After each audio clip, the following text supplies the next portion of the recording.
בוא נחזור לעולם הפיזי.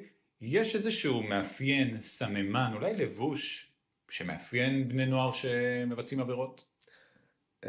מבלי להיות חשוף מספיק לתרבות הראפ בעולם או במדינת ישראל, ההשפעות משם הן מגיעות והן השפעות שליליות, אבל הן מחזיקות מים מכיוון שיש לזה גם צידוקים פרקטיים. למשל הקפוצ'ון השחור.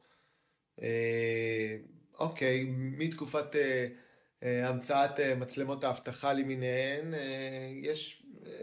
קל מאוד להתמודד עם מצלמות אבטחה, מתוחכמות ככל שיהיה, יש איזשהו מרוץ, הטכנולוגיה גוברת והמצלמות היום חדות יותר ואפשר לזהות תווי פנים גם מבעד קסדה לעתים, אבל מה שמשמש את הפושעים בעבירות כמו רצח, בעבירות חמורות או שוד בנק, הרי כל ההתפתחות של המצלמות התחילה מההתפתחות במצלמות האבטחה בבנקים, אבל קטינים עדיין יודעים שגם לעשות מעשה ונדליזם בקניון ביום שבת שהקניון סגור, כשרואים רק מצלמות שחורות, או לוונדליזם או אלימות או פירוטכניקה במשחקי כדורגל, הם באים רעולי פנים עם קפוצ'ונים שחורים.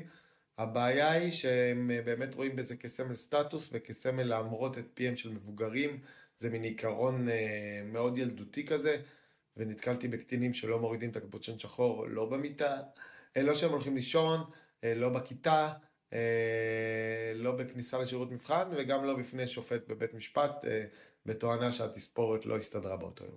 אז אם אני רואה נער עם קפוצ'ון שחור על הראש, זה סימן אזהרה? כן, צריכים לבדוק שאין פה שיוך חברתי, שאין פה שיוך חבורתי בעייתי, ולראות שהקפוצ'ון הוא נשאר בגדר סממן ילדותי לכוח, ולא משתמשים בו הלכה למעשה כדי להתגבר על מצלמות אבטחה לביצוע עבירות.